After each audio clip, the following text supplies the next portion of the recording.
You've likely seen one. Oh, yes, yes. Okay. Probably heard it. Usually at lunchtime. I actually stay right by one, so I hear them all the time. But do you know what you're supposed to do if an emergency siren goes off? Sirens are tested every Monday, usually around 12 noon as part of routine testing. This one here at University Park is one of 39 in Calcasieu Parish.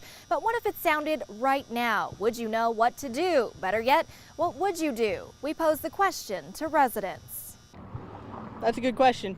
I would probably call the local police department. From what I understand, you're supposed to go inside. Try and find a hard place where no flying debris or anything could come in contact with me. Probably head to the Civic Center. Usually it goes look at the TV or on the radio. While answers varied, most got at least some part of the question correct. The siren, as I say, is warning you that there is something going on. Dick Gremion, director of Calcasieu's Office of Homeland Security and Emergency Preparedness, says a siren sounding at an irregular time is cause for concern. If you hear a siren in your neighborhood that you know is tested every Monday and it's not on Monday, there is an emergency. So under what conditions would they sound a siren? The siren system is primarily set up for chemical emergencies. It could be used for other things like weather, but unless it was a dire emergency, we try not to because we don't want to confuse people over what the signals mean. Here's what you need to know. If you hear a siren, go indoors, close your windows and doors, and then turn to your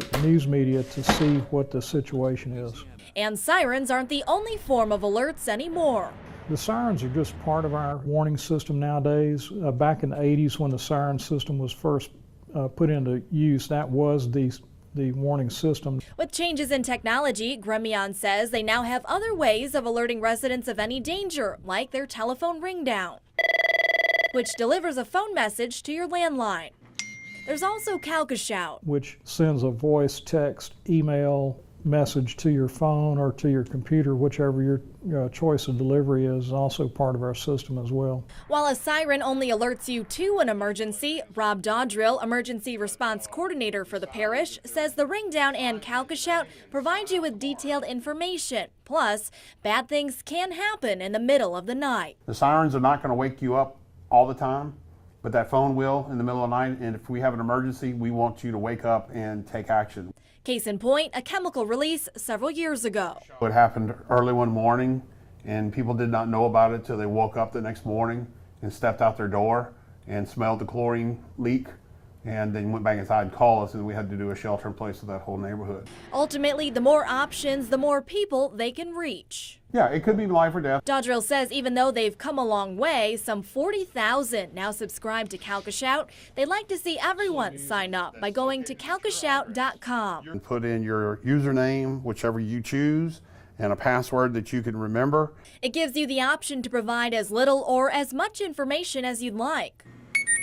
Another resource for cell phone users, Nixle. Sign up for alerts by sending a text to 888-777 with your zip code. It's very important that you know what's going on so you can take the appropriate actions to save you and your family. Dodrill and Gremion say they also have a few federal programs up their sleeves, like iPause, which allows them to override systems and target specific locations using cell phone towers to ping phones in that geographic spot in situations like, of course, chemical releases, search and rescue, notifications of things that might be happening in the community that would affect everybody's ability to get around.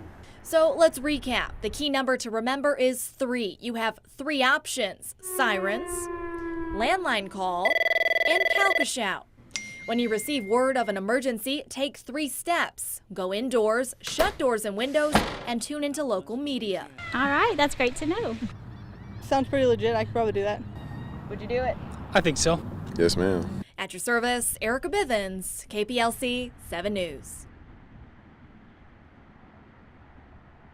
The media is kind of an integral part of it because you can assume that if you hear a siren, it's not testing day, something's happening.